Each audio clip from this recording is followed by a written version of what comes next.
Hello दोस्तों, इसके पहले वीडियो में हम लोगों ने पार्ट्स ऑफ स्पीच पढ़ चुका है, सेंटेंस पढ़ चुका है, टेंस पढ़ लिया गया है। अब बारी है एक्टिव पैसिव की। तो एक्टिव पैसिव कैसे पढ़ा जाए, इसके पहले मैंने बताया हुआ है कि टेंस के पढ़ने के बाद ही हम लोग एक्टिव पैसिव पढ़ेंगे। तो टेंस हम लोगों ने समाप्त कर दिया है, अब एक्टिव पैसिव पढ़ेंगे। तो एक्टिव पैसिव पढ़ने से पहले हम थोड़ा सा रिवाइज कर लें कि टेंस में हम लोगों ने क्या क्या पढ़ा है। तो टेंस में हम लोगों ने present tense, past tense and future tense पढ़ा है। तो प्रेजेंट टेंस कितने प्रकार के होते हैं, पास्ट टेंस कितने प्रकार के होते हैं, फ्यूचर टेंस कितने प्रकार के होते हैं, इसको भी हमें जानना होगा, क्योंकि बिना टेंस के हम एक्टिव पैसिव नहीं पढ़ पाएंगे। तो एक बार फिर से रिवाइज कर लेते हैं कि indefinite tense, continuous tense, perfect tense and perfect continuous tense. तो जिस प्रकार से प्रेजेंट टेंस में 4 टेंस होते हैं, उसी प्रकार से पास्ट टेंस में भी ठीक वही 4 टेंस होते हैं। ठीक उसी प्रकार से फ्यूचर टेंस में भी 4 टेंस होते हैं, जैसे present indefinite, continuous, present perfect and present perfect continuous tense. ठीक उसी प्रकार से past indefinite, past continuous, past perfect continuous tense. ठीक उसी प्रकार से future indefinite, future continuous, future perfect and future perfect continuous tense. ये ऐसे टेंस होते हैं। अब थोड़ा सा रिवाइज कर लिया जाए उसके हेल्पिंग वर्ब का। क्यों? क्योंकि बिना हेल्पिंग वर्ब के हम याद किए बिना हम एक्टिव पैसिव नहीं बना पाएंगे। तो हमने क्या पढ़ा था, हमें indefinite, continuous, perfect continuous tense. तो हम अगर देखें तो प्रेजेंट इंडेफिनिट टेंस में इंट्रोगेटिव नेगेटिव सेंटेंस में डू डज का प्रयोग होता है। हमें मालूम, हमने पढ़ाया हुआ है डू तथा डज का प्रयोग होता है इंडेफिनिट टेंस में। प्रेजेंट कॉन्टिन्यूअस टेंस में इज एम आर का प्रयोग होता है। प्रेजेंट परफेक्ट टेंस में हैज़ और हैव का प्रयोग होता है, जो हेल्पिंग वर्ब होता है। मैं सिर्फ यहाँ पे हेल्पिंग वर्ब की बात कर रहा हूँ। और प्रेजेंट परफेक्ट कॉन्टिन्यूअस टेंस में हैव बीन और हैज़ बीन का यूज होता है। ठीक उसी प्रकार से पास्ट इंडेफिनिट टेंस में डिड का प्रयोग होता है। अगर देखा जाए तो इंट्रोगेटिव नेगेटिव के लिए, जैसे प्रेजेंट इंडेफिनिट टेंस में इंट्रोगेटिव नेगेटिव के लिए डू डज का प्रयोग होता है, और अफर्मेटिव सेंटेंस में सिर्फ विदाउट हेल्पिंग वर्ब के ही हम एक सेंटेंस बना लेते हैं। उसी प्रकार से पास्ट इंडेफिनिट टेंस में इंट्रोगेटिव नेगेटिव सेंटेंस होता है तो हम डिड का प्रयोग करते हैं। अब देखिए फ्यूचर इंडेफिनिट टेंस में। फ्यूचर इंडेफिनिट टेंस में शैल और विल का प्रयोग होता है। शैल और विल का प्रयोग होता है।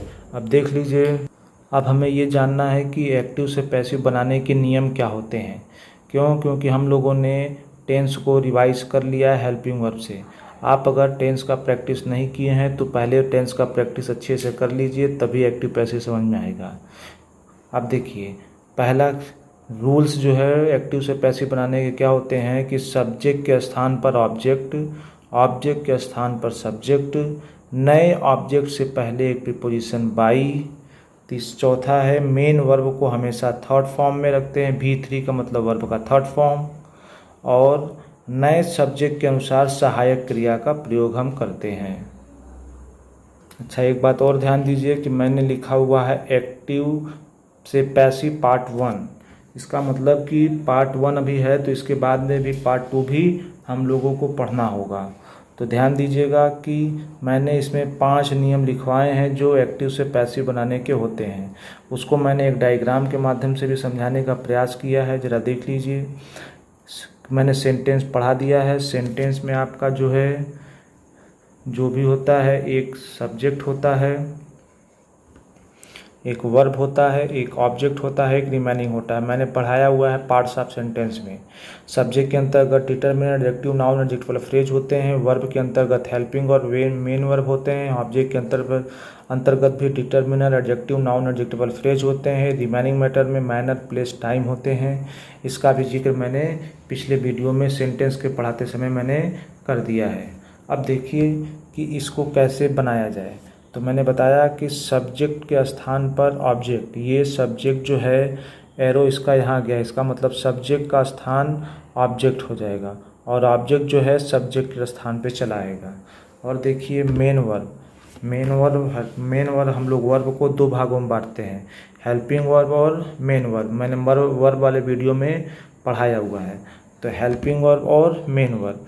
हेल्पिंग वर्ब को समय के अनुसार चेंज करते हैं टेंस के अनुसार, और वर्ब जो है हमेशा मेन वर्ब हमेशा V3 होता है। मैंने लिख दिया हुआ है ऑलवेज, मतलब V3 जो है किसी भी टेंस का जब पैसिव वॉइस बनाएंगे तो वर्ब का हमेशा मेन वर्ब का हमेशा थर्ड फॉर्म ही प्रयोग होगा, और रिमेनिंग मैटर जहाँ का तहाँ ही रहेगा, उससे उसके स्थान में कोई परिवर्तन नहीं होगा। अब मैं थोड़ा सा आपको रिवाइज कराने के लिए वर्ब को एक बार फिर से रिवाइज करा दूं, ताकि जो है टेंस को और आपको एक्टिव पैसिव समझने में कोई समस्या ना हो। हम लोगों ने वर्ब वाले वीडियो में पढ़ लिया है, फिर भी मैं एक्टिव पैसिव पढ़ाने से पहले वर्ब को एक बार फिर से डाउट क्लियर कर दूं कि हम लोग जो पढ़े हैं कि एक्टिव से पैसिव पार्ट 1, तो एक्टिव से पैसिव पार्ट 1 हम कैसे पढ़ेंगे उसके बारे में जान लें। तो देखिए, verb is a word which is used for noun and pronoun, it denotes action. Verb को हमने पढ़ लिया है। Kinds of verb is of 2 kinds, 2 प्रकार के होते हैं। वो कौन कौन से होते हैं तो देख लीजिए। वर्ब जो है auxiliary verb and principal verb होते हैं। ऑक्सिलरी वर्ब एंड प्रिंसिपल, इसी को हम हेल्पिंग वर्ब भी कहते हैं, सपोर्टिंग वर्ब भी कहते हैं और डिपेंडेंट वर्ब भी कहते हैं। ठीक उसी प्रकार से प्रिंसिपल वर्ब, जिसको हम मेन वर्ब कहते हैं, मुख्य क्रिया कहते हैं, इसको सहायक क्रिया कहते हैं, इसको हेल्पिंग वर्ब मुख्य क्रिया कहते हैं। मुख्य क्रिया माने मेन वर्ब, इसको इंडिपेंडेंट वर्ब या लेक्सिकल वर्ब भी कहते हैं। इंडिपेंडेंट का मतलब स्वतंत्र, डिपेंडेंट का मतलब परतंत्र, तो ये स्वतंत्र है। अब देखिए एक बात और समझ लीजिए कि हम उसी टेंस का पैसिवाइज बनाते हैं जो ट्रांजिटिव वर्ब हो। तो ट्रांजिटिव वर्ब किसका होता है? ट्रांजिटिव वर्ब का मतलब क्या होता है कि ट्रांजिटिव वर्ब वो वर्ब होते हैं जिसके साथ ऑब्जेक्ट हो। तो अभी हम लोगों ने पढ़ा कि एक्टिव से पैसिव बनाते समय सब्जेक्ट को ऑब्जेक्ट और ऑब्जेक्ट को सब्जेक्ट में बदल देते हैं, ऑब्जेक्ट के स्थान पर रख देते हैं।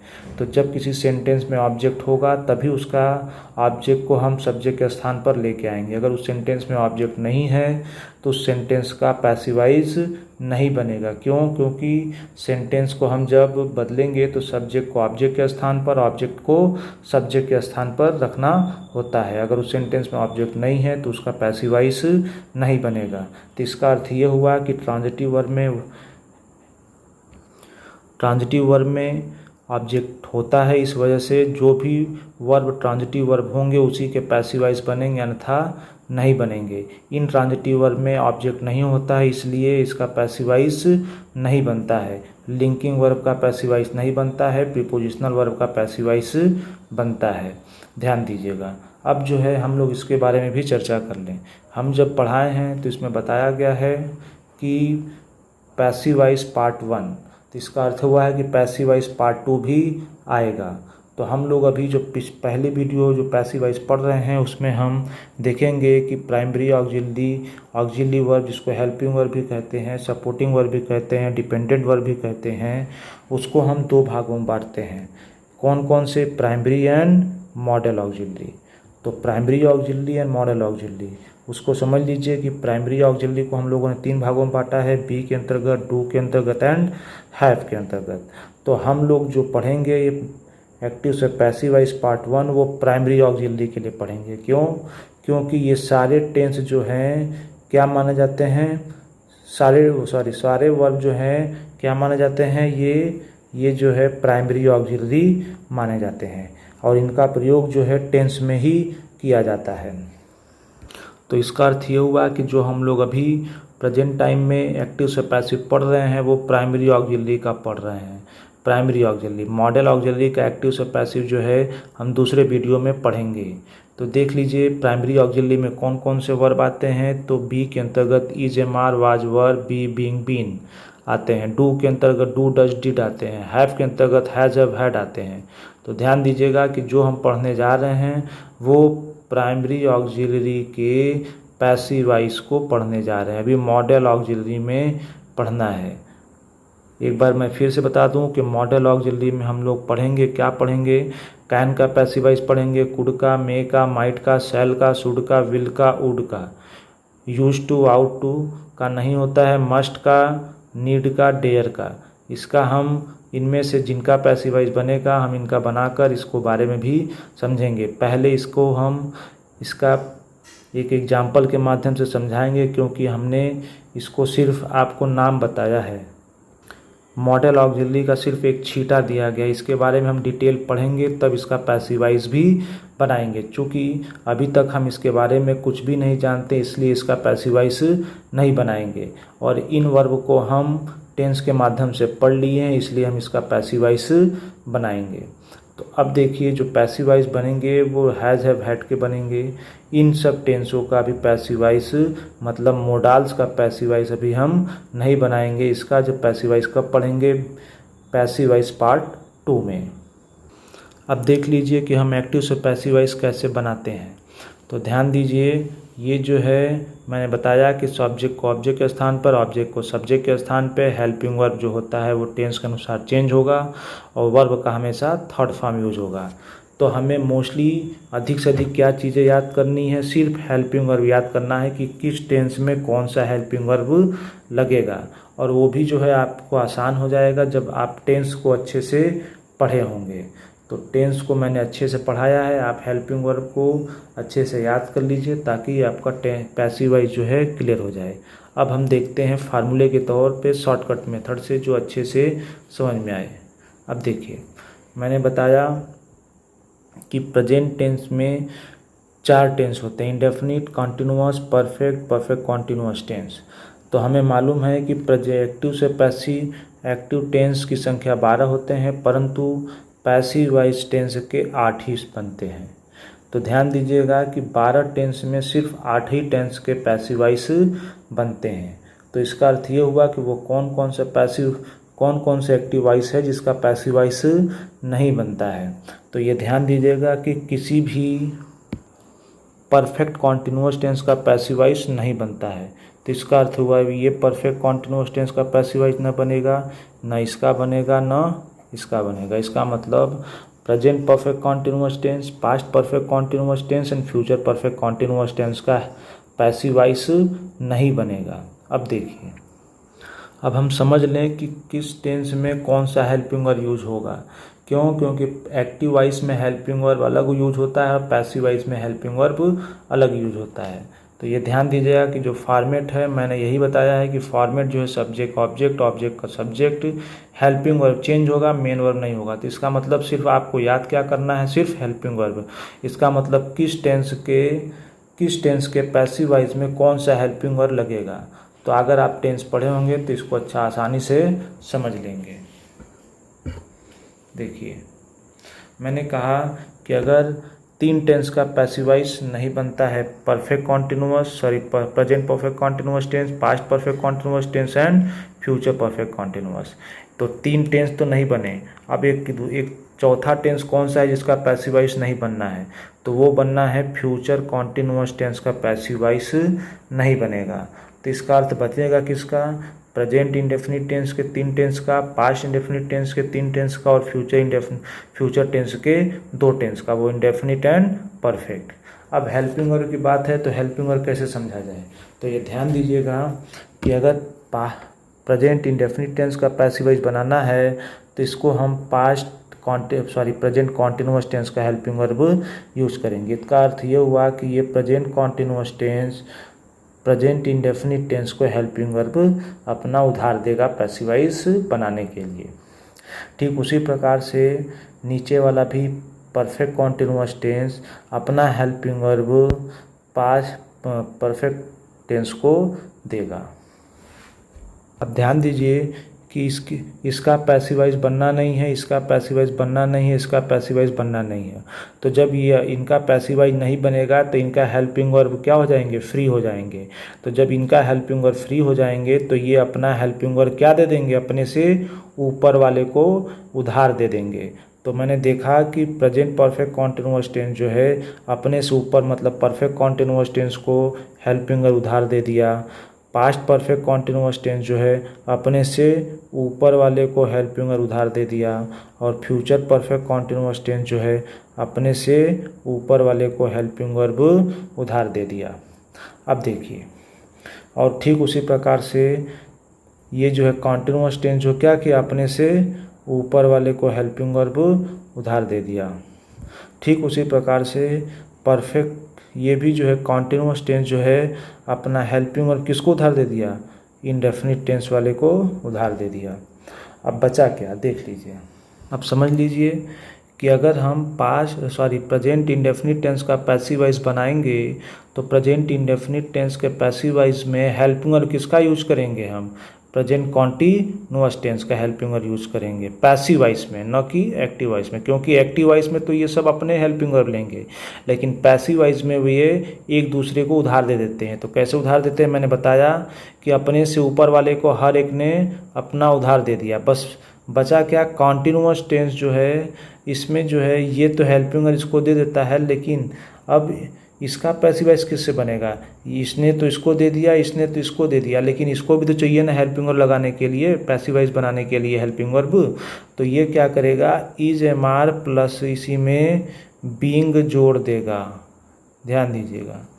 तो इसमें बीइंग जुड़ जाएगा, ठीक उसी प्रकार से इसमें भी बीइंग जुड़ जाएगा, और इसका तो हेल्प पैसिव वॉइस बनता ही नहीं है। तो ध्यान दीजिएगा कि प्रेजेंट इंडेफिनिट टेंस के पैसिव वॉइस में इज एम आर का प्रयोग होगा, सिर्फ इज एम आर का प्रयोग, लेकिन प्रेजेंट कॉन्टिन्यूअस टेंस में पैसिव वॉइस में is am are plus being, जैसे इज बीइंग, एम बीइंग और आर बीइंग का प्रयोग होगा।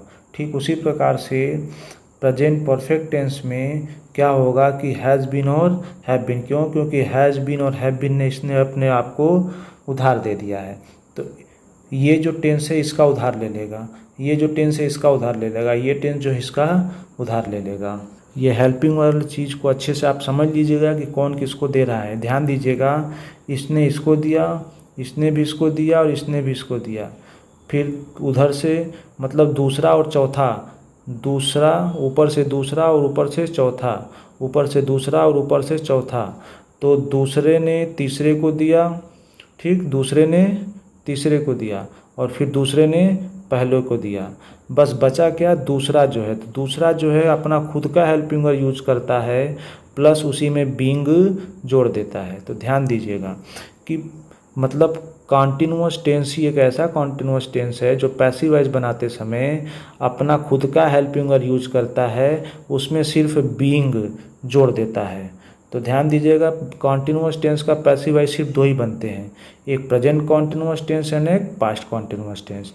फ्यूचर कॉन्टिन्यूअस टेंस का पैसिव वॉइस बनता ही नहीं है।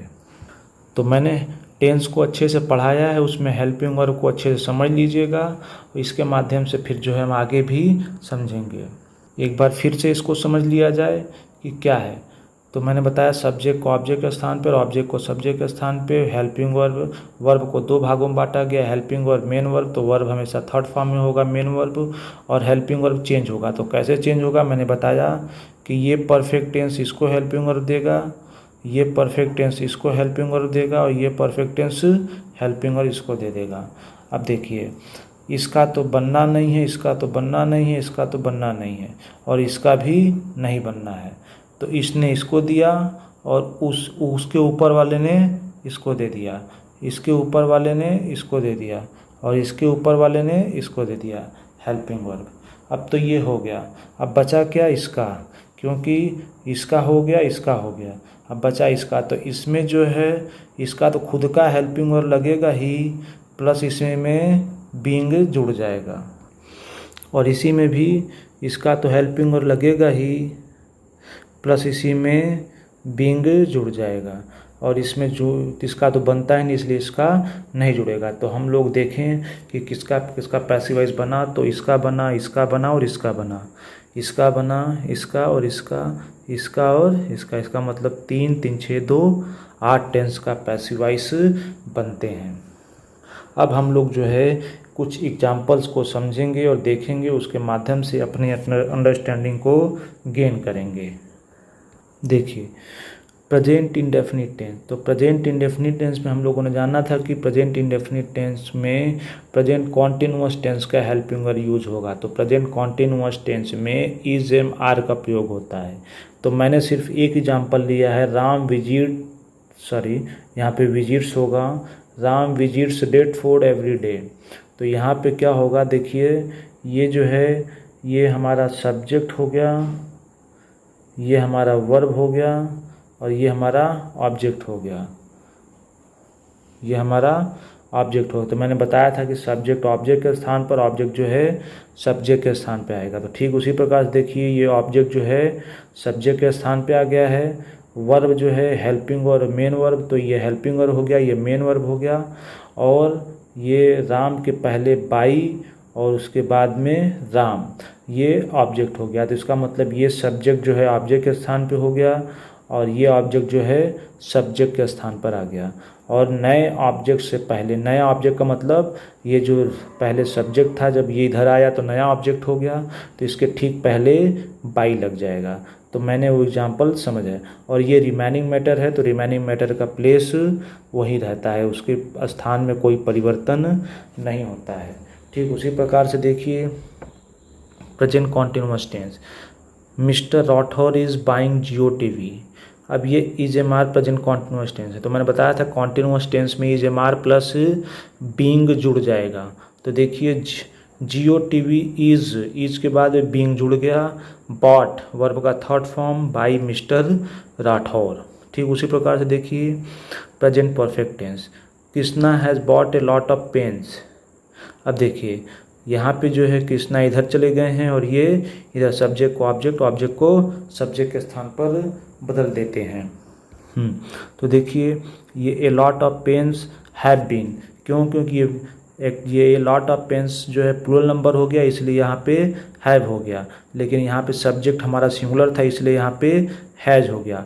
तो जो हमारा हेल्पिंग वर्ब है वो सब्जेक्ट के अनुसार लगते हैं। तो यहाँ पे सब सिंगुलर सब्जेक्ट था इसलिए हेल्पिंग वर्ब भी सिंगुलर लगा।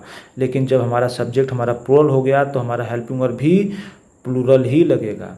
बाकी सारे कुछ सारे चेंज वही है। Lot of pens have been bought by Krishna. Next देखिए ये हो गया पास्ट। अब पास्ट के टेंस के बारे में समझ लें कि पास्ट टेंस कौन से हैं। तो he bought a radio, past indefinite tense हमने बताया था कि पास्ट इंडेफिनिट टेंस में वर्ब का सेकेंड फॉर्म लगते हैं जब सेंटेंस हमारा अफर्मेटिव हो। ही बॉट ए रेडियो, उसका पैसिव वॉइस क्या होगा? सब्जेक्ट ऑब्जेक्ट के स्थान पर, ऑब्जेक्ट सब्जेक्ट के स्थान पर। वर्ब को हम दो भागों में, helping verb, main verb. Main verb हमेशा थर्ड फॉर्म में होगा और हेल्पिंग वर्ब सब्जेक्ट के अनुसार, सब्जेक्ट और टेंस के अनुसार बदले जाएंगे। तो देखिए ए रेडियो वाज, ए रेडियो जो है सिंगुलर है इसलिए वाज लग गया। और बॉट बाई हिम, ही का ऑब्जेक्टिव केस हिम होगा। हमने प्रोनाउन में पढ़ाया हुआ है कि subjective case, objective case, possessive case, first person, second person, third person क्या होता है। अगर आपको ये नहीं समझ में आ रहा है कि कौन सब्जेक्टिव केस, ऑब्जेक्टिव केस है, तो प्रोनाउन का वीडियो जो है आप देख सकते हैं।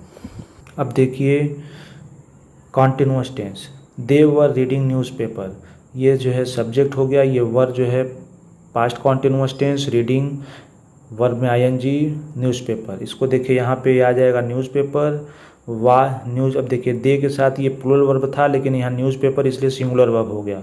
तो न्यूज़पेपर वाज वर्ब के साथ बीइंग जुड़ जाएगा, तो was being read by him, ये हमारा हो गया। Newspaper was being read by them. देखिए next day perfect tense, the thief had stolen my bike. तो ये बाइक यहाँ पे आ गया, माई बाइक हैड बीन। क्यों? क्योंकि पास्ट परफेक्ट कॉन्टिन्यूअस टेंस में हैड का बीन का प्रयोग होता है, इसलिए had been stolen by the thief हो जाएगा। फ्यूचर टेंस के दो ही टेंस के पैसिव वॉइस बनते हैं, तो वो भी देख लीजिए कि कैसे जो है। Future indefinite tense, I shall teach you, ये फ्यूचर इंडेफिनिट टेंस, उसका पैसिव वॉइस क्या बनेगा? यू जो इधर आ जाएगा। तो यू के साथ हमेशा विल लगेगा, तो you will be taught by me हो जाएगा, एक्टिव एंड पैसिव। ठीक उसी प्रकार से परफेक्ट टेंस देख लीजिए, mister Ram will have completed homework. अब यहाँ पे homework will have been completed by mister Ram हो जाएगा। तो दोस्तों ये मैंने एक्टिव से पैसिव आप लोगों को एक छोटे से प्रयास में समझाने का प्रयास किया। आप लोगों को अगर वीडियो अच्छा लगे तो लाइक एंड शेयर ज़रूर करें। धन्यवाद।